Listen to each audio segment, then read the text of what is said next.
talk like a baller, dog. I'm talking stronger living, I'm talking stronger soul. We taking our position and never letting go. Hey guys, welcome in. It's Wednesday. That means our good friend Tony George, DocSports, gets to hang out with us. This is where we get to pick his brain. We get to be all sorts of knowledgeable. I pride myself on not being the smartest dude in the room, and that's okay. I can guarantee that ain't happening because Tony George is here at DocSports. Tony, been a hell of a week, brother. What's going on? Oh, I'm just taking a break for the Michael Cohen hearing to do a little spot for you. Nothing like entertainment in the afternoon, huh? Oh, well, hopefully this won't be as big a shit show as that is. I'll tell you that. But, yeah, things are going well NBA-wise. I know you're going to bring up the NASCAR thing. College basketball's been a challenge this week so far. After a good Saturday, just have not been able to put a string together here. It's a lot of crazy results and down about 7 units for the year. We were positive after the weekend, and so that being said, the NBA is the bright spot as always, coming off another top play winner last night. Been hitting them first half lines again and continuing to thrive in the NBA. My goal was to be over 100 units positive for the year by Friday.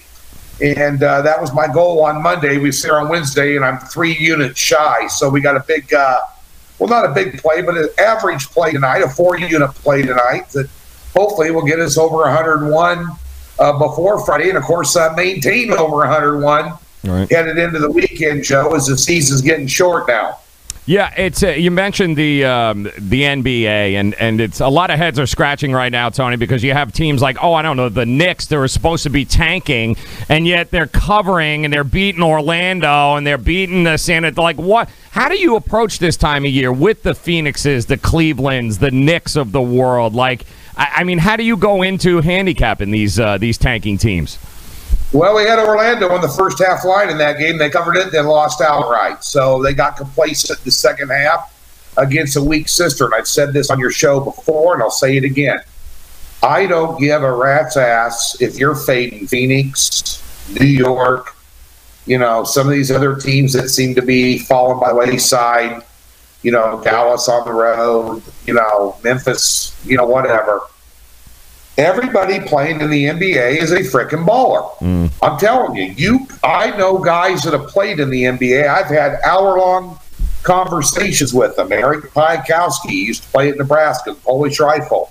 Played in the NBA as 3-point specialist for 12 or 13 years. Talks to me about it. He said, you could not believe that even the guys on the scout team that come in and be preseason ball, when you're going into Las Vegas. It used to be the summer camp games in Vegas.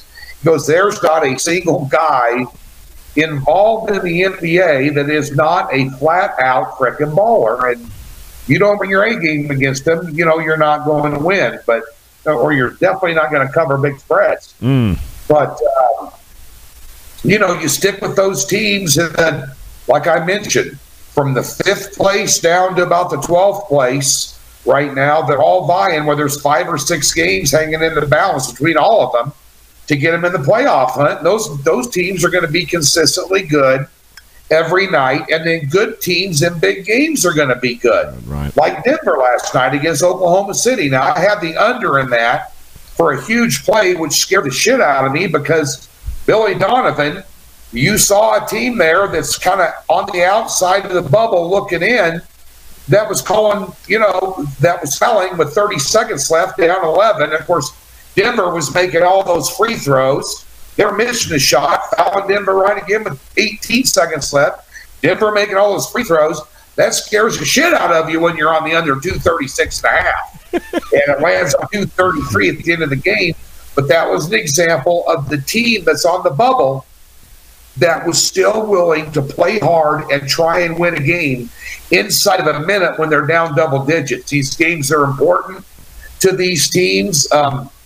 Denver is an enigma wrapped in a riddle when it comes to on the road sometimes, but at home they are frickin' money, man. Yeah. They got four losses, 5 losses max.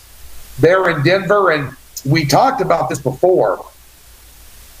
The elevation is an issue. It's not it's not an issue out of the gate for a team starting a road trip. But what it is an issue is if you've got a team playing their fourth game in 7 days on the road, East Coast team, that's the side of the Rockies, which I guess Denver kind of is actually technically the side of the Rockies, but they're on the edge of them.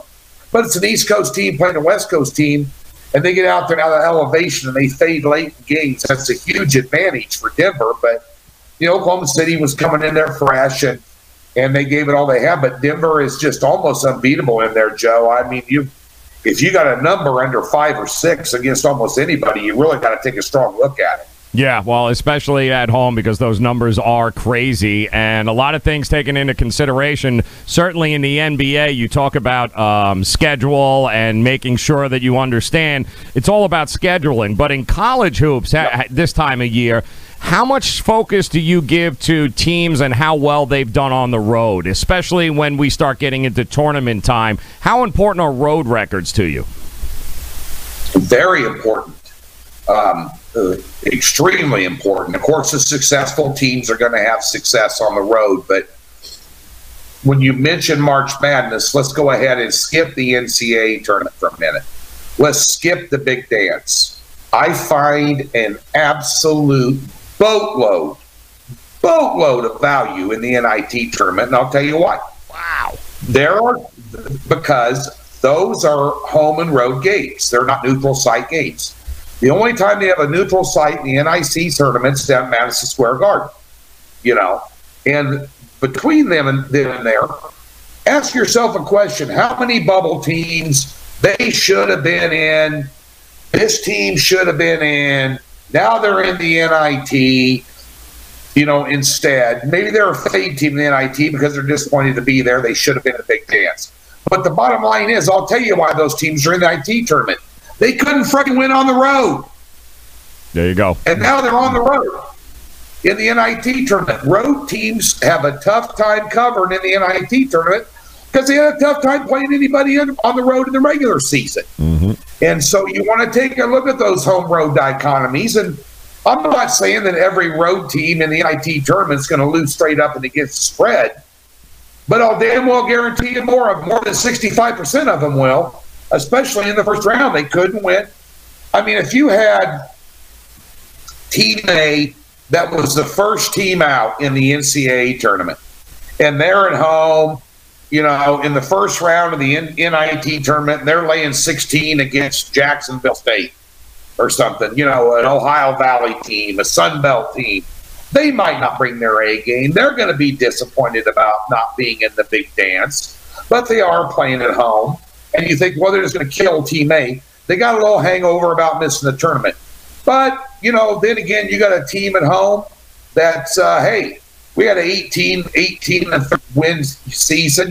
We lost out in the first round of the Big Ten tournament against Michigan State or whatever. They're playing at home. They're happy to be in the NIT tournament. They're playing a team that's, subpar, not a power BCS 5 conference team. That was 2-11 on the road, and you're laying a number of 4 or less. There's probably going to be some value in that, Joe. Right. Especially in that tournament. See, how many of you actually would have ever thought, wow, let me look at the NIT as opposed to the big dance in a March Madness? And a lot of you, that's where you're just going to go where the value is, and there is definitely some value. Tournament, everyone's on the road. You're absolutely correct there. Everyone's on the road there. A little bit different in those types of tournaments, Tony. And if somebody wants to say right now, go, you know what, I don't want to fuck around. I want to lock up the tournament. I want to get with Tony. Is there a way? I mean, can they buy the entire tournament right now? Can they buy just the NIT? How does it work with you?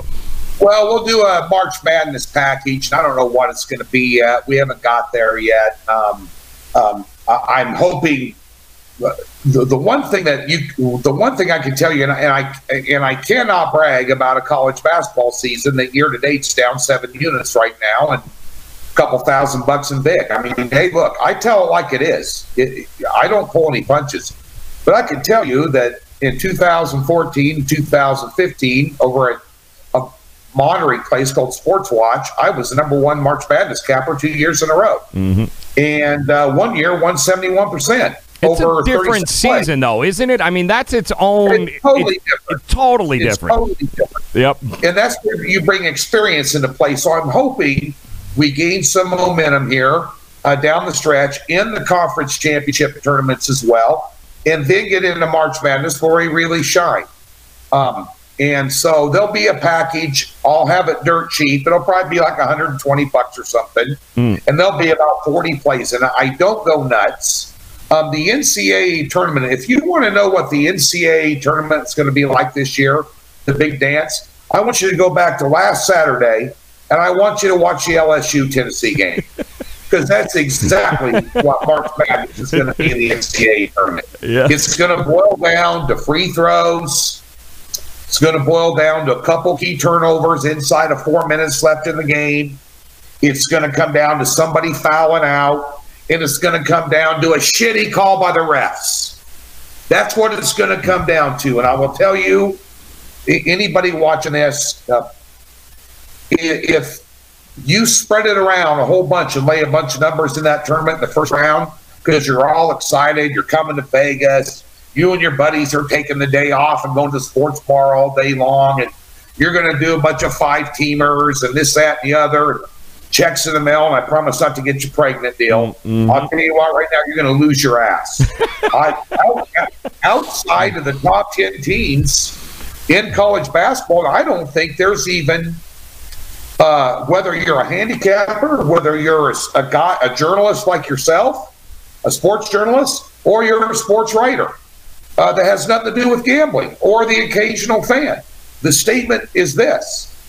Outside of the top 10 ranked teams in the country, there is so much parity, it's unbelievable. Crazy. Anybody can be, and a matter of fact, I can make the same statement for the teams inside the top 10. You know, there's very little. It's very hard, Joe, to find separation. Did you find separation with Virginia and Baltimore County last year, Maryland? No. I'm telling you that this is going to be one of those years where you're going to be going, what the F just happened? Yep. Well, how'd that happen? Well, Team A doesn't bring it against Team B, and Team B's the weak sister. You know, the 12 fine seeds, all that. Yeah, it's going to be that year. So, you know, I think putting experience to work for you in the postseason, absolutely, managing your expectations, and keeping your volume low is probably going to be the 3 best free tips anybody's going to get on this show today. Absolutely fantastic. And, you know, experience means that Tony not only has been there with March Madness, but Tony's also been here the entire season. So, really, to me, I always look at, I need a guy in my corner that's been wired in. And, you know, whether it be the Mo Valley or it be the Big 12, you know, Tony's been there. He knows the tendencies. He's followed these teams all year. Even if you haven't, and most of us haven't because you probably have a life, Tony doesn't have a life. This is what he does. So, you know, you got to use that knowledge of Tony's right now and make sure lock yourself in for March Madness, because it can be, Tony, and I'm not exaggerating, it could be one of the most profitable 2 to 3 weeks of a sports bettor's year. Can it not? Yeah, it can be. You know, definitely. It's there's a lot of variables to handicap that you place a lot more emphasis on coaching. You place a lot more emphasis in the tournament. You know, you'll look at guard play a lot. If you don't have a good backcourt, you're going to be one and done. You're not going to advance past the second round, you know. And I'll give you a team that comes to mind, Kansas. Yeah. Doesn't have great guard play, you know. But they'll win a Fog Allen. You ain't going to be a Fog Allen anymore. I mean, but, you know, so there's teams that are going to bow out early because of lack of guard play. There's also going to be teams like Duke that are going to bow out if they don't get Williamson back in the lineup. Yep. Because they can't dominate the paint and use that big size advantage they have. They have way too much inexperience. They have a lot of experience at coach. They don't have a lot of experience on the floor. So just a couple of examples. A lot of these things that go into this handicapping, you know, at the end of the day in the postseason's a little bit different than handicapping the regular season. And then you got to worry about the public line perspective, because Las Vegas odds makers, offshore odds makers in general, know that this is a high public interest, high public money betting volume ordeal. First couple of rounds, especially Friday, Saturday, Sunday, Monday, the opening week. And they are going to put out some trick lines out there. And if you don't have some experience behind you and being able to identify those, you're going to get your ass ripped. Yeah, exactly. And I'm sure there were a couple of guys last night that looked at a few of the games like, how would you like to be TCU? Or how would you like to have been holding a TCU card last night? Or how about Wisconsin? And, I had it. Okay, so you and me both then, okay? Too late on those assholes. I had them second half laying 2.5 because I figured they were going to come back and win that game anyway, so I got screwed twice. But it brings up another good point, Tony. What a soft-ass bubble this year. Have you found that the teams we're talking about bubble-wise, man, you want to talk about parity and soft. These teams are all, there's nobody just maybe a cut above each other like we've seen in previous years. No. There's no clear-cut separation on the point spread between a lot of these teams. Are quite flip games. I mean, you really, you got to look. I've fared much better in smaller conference games. I mean, last night you could not make a single solitary handicapping point for Indiana. You could not make a case for them. Right. Not make a freaking case, including coaching. You could not make a case. I laid the 2. Halftime, I'm like you, got on my app, saw what the line was. Oh, no brainer. Of course. Doubled up. And that's not a gut reaction. That's not Tony. You got a handicapper on your show, Joe Raineri, and he's admitting publicly he's chasing his tail. There was value in that number. Yeah, Indiana was hitting threes like they fell off. Indiana were like they've been hitting them all year in the first half. There was no way they were going to maintain that 3 percentage in the second half. So it was a legit look. No, and then we went right down the river on that dirty pitch. Yeah. It's so too. But it was the right play, but it just goes to show you that, we're talking bubble. Indiana's a bubble team. I mean, Wisconsin is not, what Wisconsin used to be. And when you look at that's the kinds of games that you can anticipate, certainly leading into the conference and definitely the tournament. And the thing of it is, too, if you look at that for Wisconsin, well, they were playing a nobody. They didn't give a shit. Yeah. This, that, and the other. Well, first of all, that is a crock of shit. I'll tell you why. They're around the top 4 mark there in the Big Ten tournament. They'd love to have a first-round bye in that tournament and rest some legs because they're looking forward to the NCAA tournament. They don't want to blow their wad in the Big Ten tournament, wear themselves out, and then get nowhere, one and done in the NCAA tournament. So there was a beatable team they can beat on the road and put themselves in a nice seeding position for the Big Ten tournament, and they blew it. So It's not like they didn't come to that game without any purpose. It's when teams go to a game without any purpose that you want to fade them. Yes. Wisconsin had purpose in that game, and quite frankly, I'm going to be honest with you. Last night, Indiana's coach just outcoached Wisconsin's coach, period. Safe. Had his team ready to play. Never gave up, never threw it in. They got absolutely zero to play for. And, they drilled them. Yep. And bottom line is they drilled them. Yep, it's so true. It's such an interesting and unique year from that perspective across the board, which is why it's so important, guys.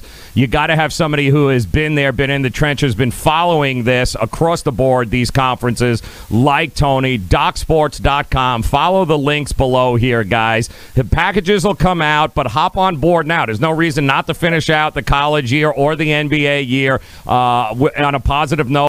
Make it profitable. The opportunity is there. You get a free $60 at DocSports. Utilize it. Utilize Tony's knowledge right now and get yourself open an account at DocSports. Now, you mentioned also, Tony, a couple of games tonight I wanted to run by you because you're a Mo Valley guy. I count Mo Valley now to go to sleep at night. I just keep telling every time I hear Mo Valley, I think of Tony George because nobody covers it like Tony George. But Drake. Can I file a disclaimer? Yes. I'm going to file a disclaimer. I know what you're going to ask me. I addressed it in my video today.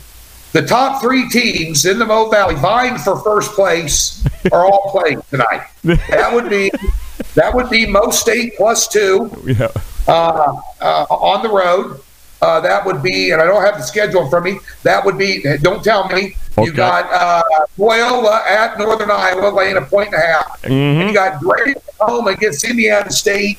I think they're laying 6.5, and I don't have a freaking clue what's going to happen in those games. Although I think Drake will win at home. I don't know if they can cover 6.5 because the noose is getting tight. Loyola and Drake both had a chance to take the top spot over the weekend. They both lost. I think probably the best bet on the board tonight probably would be Missouri State. Okay. You know, they're getting a couple of points.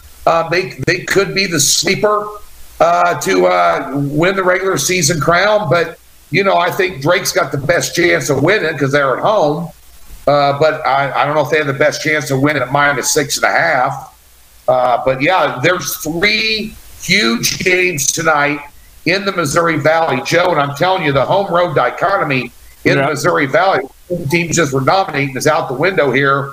And you don't know what you're going to get from night to night. There's a lot of volatility. But if you're asking me about those Mo Valley games, I'd probably think that Missouri State's got the best chance of covering a number tonight. Yeah, you know, and it's interesting because they've been so good, Drake, too, right? I mean, except for, what last week, of course? I mean, especially against the number. Drake has been money this year against the number. And cover team is good basketball. Right? And number then all...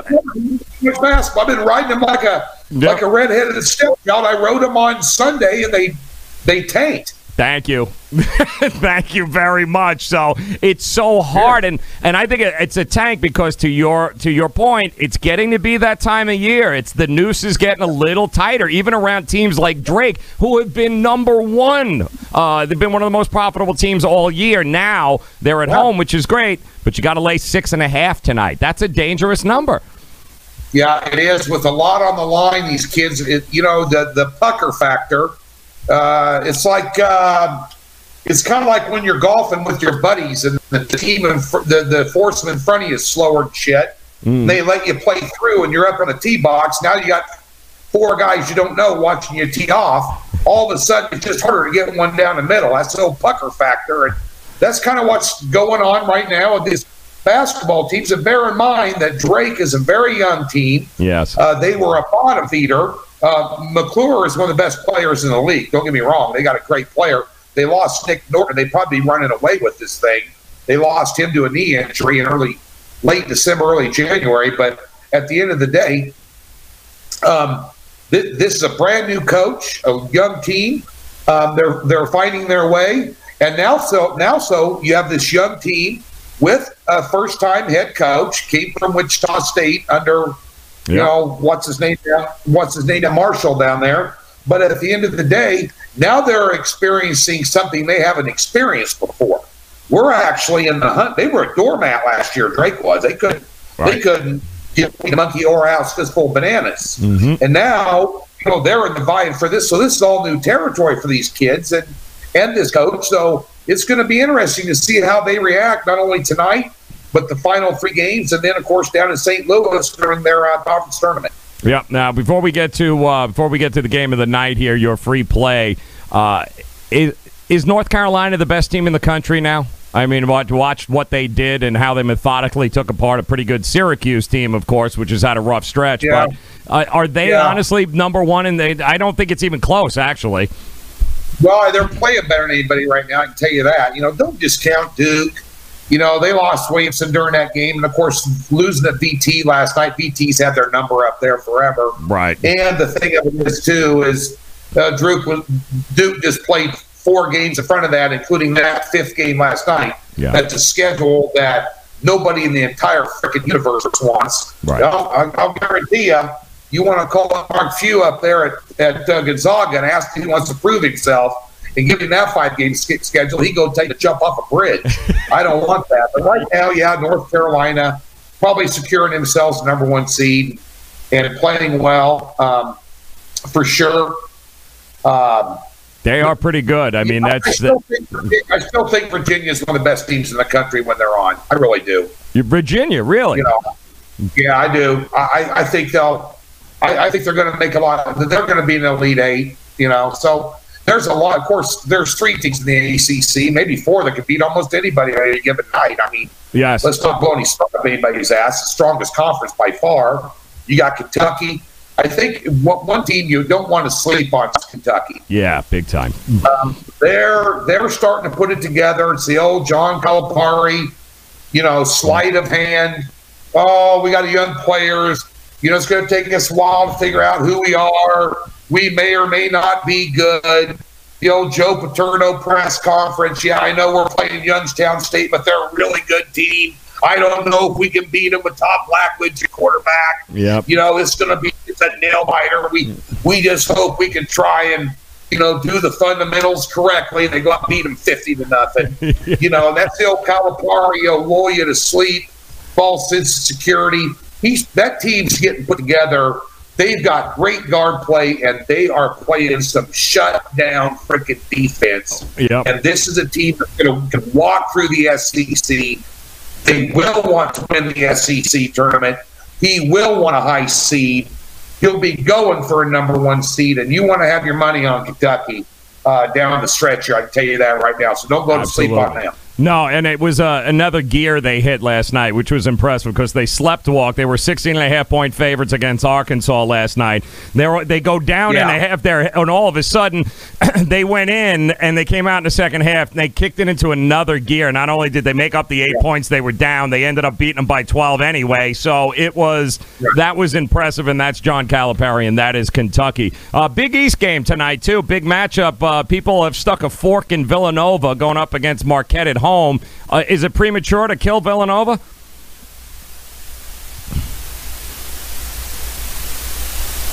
Yeah. Is it? Yeah, you still blink. I haven't covered in feels like forever, and they are at home. Marquette's pretty good. I don't think Marquette's going to go in here and lay down with the lead in the Big East like they have. I think Marquette's the best team in the Big East. I think they'll prove it tonight. That's how I feel about that. I looked at it. I don't want anything to do with it because Nova's due. Yeah, but every time I put my bet on something, they go, "Well, they're due."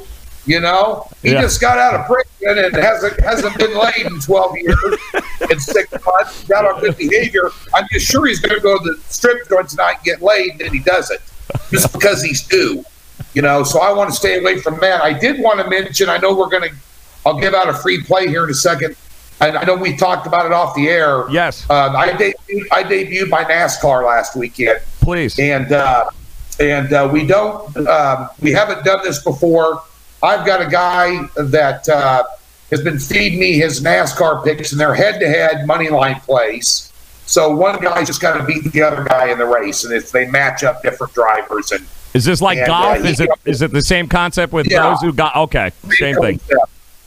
And so he gave me his Daytona 500 picks, which I thought would have been a mess because of all the wreck outs. But he went 2-0 there. He hit almost all of his top plays last year he gave me. I've been tracking this guy.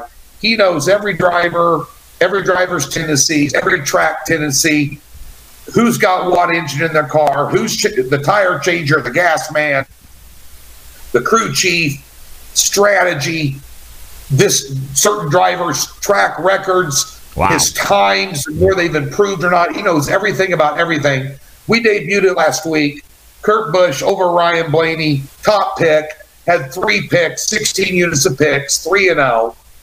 It's not going to be every weekend. If he doesn't find the reason I like him is if he doesn't find value, he passes. And he won't lay over minus 150 because that's my rule on any money line pick. So this weekend, be sure and check the Vegas race because, hey, we might have some winners for you here at DocSports, and they're guaranteed. If you jump on board, you stuck 16 units in your pocket in one Sunday in 2.5 hours. Wow. And they're guaranteed. So come over and check it out. Yes, definitely. Check out the links below, guys. DocSports.com. Sign up. Make sure that you check out Tony's page there. Now, when do those NASCAR picks usually go up, Tony? When do you have them? By Friday? They come out about 4 hours before race start. Okay, so day up. So they'll cut day up because these lines books get beat up by sharp guys on this stuff. Okay. And they don't put them out. And You can find some offshore maybe a day and a half before. But pardon me, if you look at those and then look at the race day lines, we might be laying minus 130 on a Friday, and the race day lines come out from the, more consistent line for books, and then all of a sudden you're laying 200. So we don't want to get the guys on the wrong play and stretch them out of the money line if we don't have to. So, at the end of the day, they're out that much. Just get over to Doc's either on race day Saturday. Some races are Saturday or Sunday, and check it out. They'll be up there by 10 in the morning. No reason not to. And before you give us your free play, I've been dying to ask you, almost forgot here, because we've been talking about it on the morning show. We've been talking about how Major League Baseball thought it necessary to ask the Nevada Gaming Commission to go ahead and take down spring training lines from the casinos. They wanted to do that because they were a little bit worried about the integrity of the game. And from the outside, Tony, we're looking at this going, first of all, and you tell me, are we talking about a significant handle on spring training games from guys like you, from Sharp? Are you guys betting that a lot, that integrity would even come into play with this? Well, they have firms. That good friend Matt Holt, who used to be chief operating officer and president of CG Analytics and Canner Gaming CG Technology out here. They run 7 books. Right. Does my podcast a lot and stuff. Anyway, he runs what they call U.S. Integrity. There's many outfits that hire these integrity management firms to do just this. Keep an eye on games, fishy lines, give them reports, let them alert them the second they think there's some funny business going on. He would be better equipped to answer this question, but at the end of the day, I'm not for sure what type of influence anybody has over a bunch of 19, 20-year-olds trying to make a roster, and because they're not going to throw a game for $50. But at the end of the day, I will tell you one thing about Major League Baseball. It is the one sport that gives bookmakers chills down their spine. Really? Although it's the lowest bet in terms of overall handle of all the major sports, I can guarantee you one thing. Sharp players beat the shit out of them. Wow. I didn't want... Yeah, they'll limit bets out here from sharp guys. We won 144 units last year, and a $200 player won 16 grand in that program, and I won a lot more than that. Oh, and damn. That's documented. But, and that's low volume and never laying more than $1.50. But if you know how to work baseball and you can get some weak lines, you can make a shit ton of money. Tourists coming to town wanting to bet Cleveland because they're from Toledo, Cleveland, right? Just to have $100 on just to watch the game. They love those guys, yeah. Or they love guys that want to parlay a bunch of teams. The one thing about Major League Baseball, I guess more than anything else, is that you really got to watch out for. Is why I keep the volume low. Is out of 162 games in a regular season, teams take nights off. Pitchers take nights off. Mm-hmm. No single game is that important to any team, or maybe a series they're going to play on the weekend. Boston is going to play the Yankees at Fenway, but they're playing the Pirates, who are, 17-31. They're playing them in a 3-game series midweek. They're not probably going to bring their A game. Mm-hmm. Just got to figure out what night they're going to take off, because not like the NFL where they only have 16 games all year. You better win 10 of them or you're not going to get in the playoffs. Every game's important. Wow. In baseball, the emphasis isn't there. So, mine for baseball, Joe. Love that. Plenty going on. Plenty of ways for you guys to profit. It starts tonight as well because Tony's got a free play for us. So what's on the board, Tony? What are you looking at here tonight? Well, we're going to look at a first half line. I've got a first half line play, a small conference play, 5-unit play tonight's a top play. This was one I had circled. Whenever I have a top play, I don't like any other plays on the board. I want them on that one play. I'd rather win 5 units on one play than try and win, 10 units on 7 plays and end up losing 3. Yep. So, but the game we passed on tonight, I like taking good teams off a loss. especially good teams that have single-digit losses. And Tennessee falls into that category tonight. Ooh. And you're going to say, well, shit, Tony, you know they got Kentucky on deck. It's a look-ahead spot. No, it's not. Off a loss. They need this win. They're trying to maintain number one seed in the NCAA tournament. They're trying to remain a number one seed for the SEC tournament. This is an important game for them because there's a better than 50% chance they might lose against Kentucky this weekend. But they need this game. And even though Rick Barnes is coaching, who's the best paid coach in big games anywhere on the planet, Tennessee's going to bring it tonight. Bear in mind, how are they going to? They got to lay 2.5 on the first half line. Cheat number. Okay. Bear in mind, this is a team that's 8-0. They've had 8 true road games this year. Every single game has went over the total. They put up 86 points a game on the road. They put up, let's see, their last 13 at Southeastern Conference games overall, they went over in 9 of them. Wow. They're going to come out with a sense of purpose. They're going to come out with some authority. Ole Miss is not, by any stretch of the imagination, a team that you're going to look past. They're a good team. I don't think they're a great team. I think Tennessee would be a great team without Barnes coaching them. But at the end of the day, I think they'll come out with authority. I'll take the 2.5. I'll lay less than the 3-pointer. I expect Tennessee to be up here 6 to 8 points by half. I love that. Yeah, they've owned them too, Tennessee. 6 of the last 8 in Oxford there have gone towards Mississippi State. Yeah, but I mean, you're right. It's not been. You should not sleep on. I don't think anybody's really sleeping on Mississippi. But lay the 2.5 first half tonight, Tennessee. Yeah. Okay, there it is. And make sure you guys are getting to DocSports. Follow the links. Get on board with Tony and the NASCAR series. A whole lot of ways. Baseball coming around the corner. So a whole lot of ways to start profiting. And it starts simply by heading to DocSports.com. Do that tonight. Tony, love you, brother. Appreciate your time, man. We'll do this again next week. Good luck tonight. No more of that Wisconsin shit. I know. No kidding. Otherwise, I'm going to be on 24-hour-a-day suicide watch, brother. There it is. Have a good one, Joe. Tony George, DocSports.com. Feeling 10 feet tall, like a baller dog. I'm talking stronger living, I'm talking stronger soul. We taking